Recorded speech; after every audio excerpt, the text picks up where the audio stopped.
I hope you enjoyed the deep regeneration sleep meditation. This is your wisdom drop. This wisdom drop is a little different to the usual. Today, we're going to explore the scientific benefits of a deep and restorative sleep. We're also going to explore ways that you can prepare your mind, body, and environment to create consistent, deep, and restful sleep. I feel like this is the most important meditation so far on this podcast.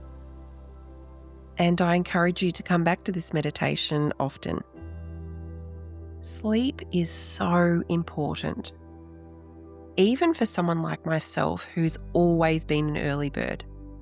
I'm usually awake before the sun, and I've been that way my whole life. For me, I feel like morning is the best part of the day. And if I miss the morning for any reason, I feel like I've missed out on the whole day. And because I like to be up early, it's become more and more important for me to go to bed early and to make sure that my environment and my body and my mind are in a prepared state for sleep. Let's start with the science first. There's some really cool things that I've found through my research around sleep. Firstly, as you're probably aware, our bodies have a lymphatic system.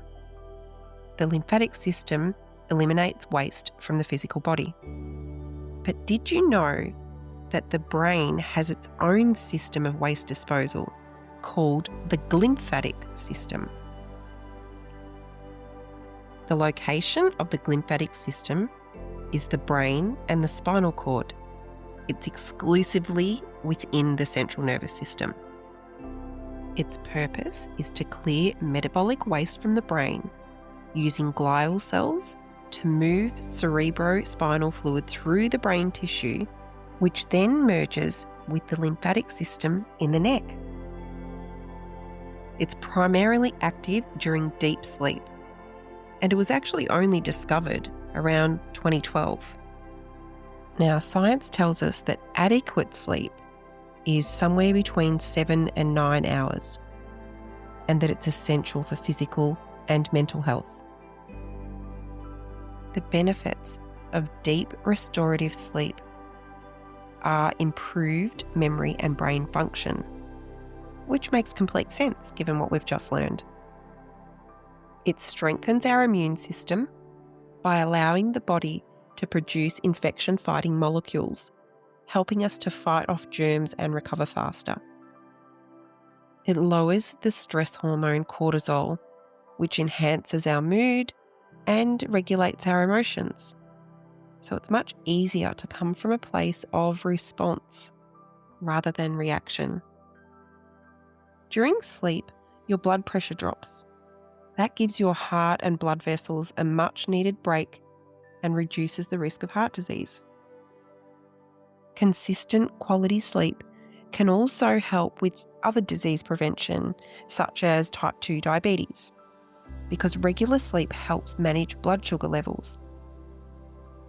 Also, while you sleep, the body repairs tissues, and the brain's glymphatic system clears away cellular waste products and toxins, which are linked to diseases such as Parkinson's and Alzheimer's.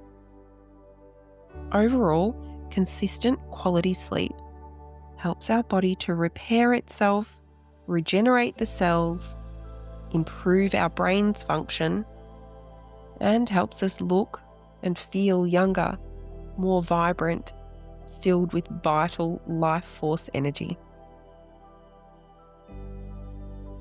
Now, here are some ways to prepare your mind, body, and environment for consistent quality sleep. Firstly, put down your screens. Now, I'm saying that to you, and I really need to practice what I preach. Okay? I'm not perfect. But it really is important for us to have a wind down period. Having 30 to 60 minutes to relax before you go to bed without screen time really helps your body transition from active to restful. Choose activities that relax you. You might like to read a physical book, not off your screen, a physical book. Taking a warm bath or shower, and using essential oils like I mentioned in the meditation, like lavender or vetiver, are really helpful with inducing good quality sleep.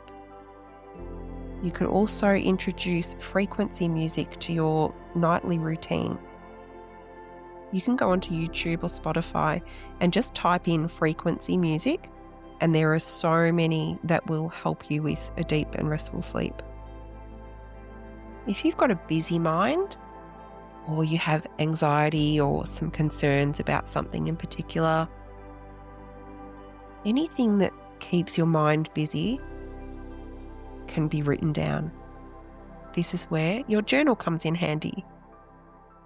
Taking a few minutes before you lay down to go to sleep to write down a to-do list or write down what you're worrying about, perhaps some solutions or some things you might like to talk about with someone the following day.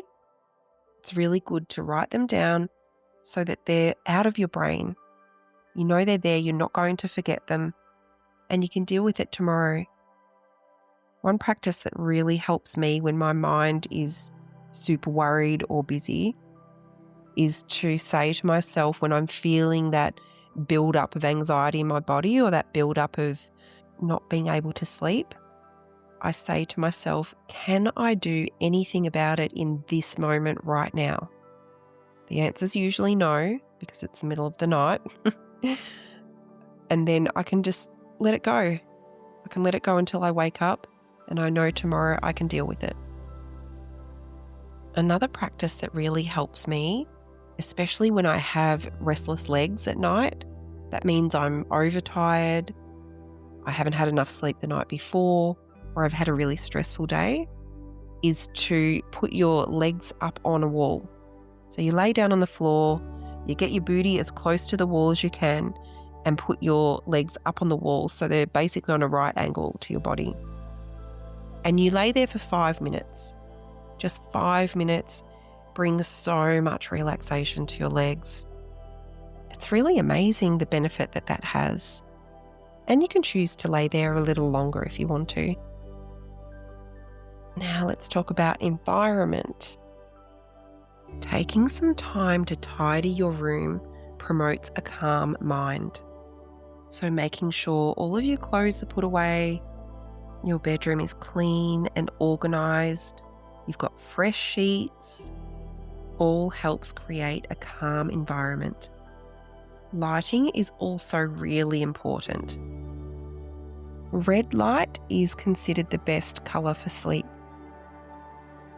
Red light doesn't suppress melatonin or disrupt the circadian rhythm of your body.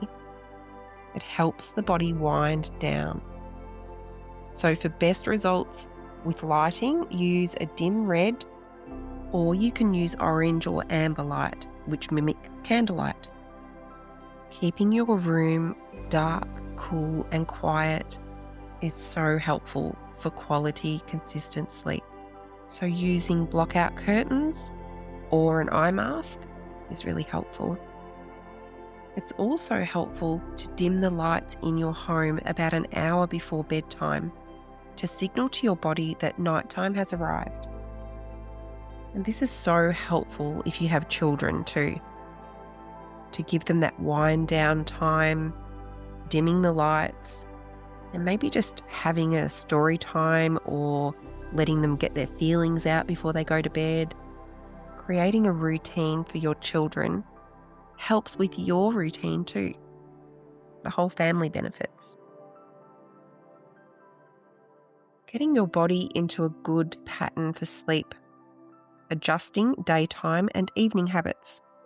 So you might like to follow a schedule, going to bed and waking up at the same time every day, even on the weekends. That helps to regulate your internal body clock. Limiting caffeine and alcohol. Caffeine can keep you alert for up to 10 hours after you drink it. As for alcohol, while it may make you a little drowsy, it does disrupt sleep quality later in the night. You can also benefit from changing your eating habits late at night, avoiding large, heavy or spicy meals 2 to 3 hours before bed. As for sugar, I would treat that like caffeine. Regular physical activity helps, but you need to try to finish intense workouts at least 1 to 2 hours before bed because your body's metabolism is increased with exercise. It's a great idea to get out early in the morning, have sunlight in your eyes, on your body, and after your evening meal to go for a nice, easy stroll. I have read that if you haven't fallen asleep within 20 minutes, you should get out of bed, go to another room and do something calm like reading or putting your legs up the wall under that low red, orange or amber light. But I did see a reel a couple of days ago, and this guy was talking about when you go to sleep, you pretend to be asleep to go to sleep, which is kind of true. So try that first, pretending to be asleep. See how you go. Having said all of that, I believe the number one tool to use to help you have a consistent quality sleep is to practice the meditation just before this wisdom drop. Maybe I'm a little biased, but I think it's very helpful. Thank you so much for joining me for this extended wisdom drop.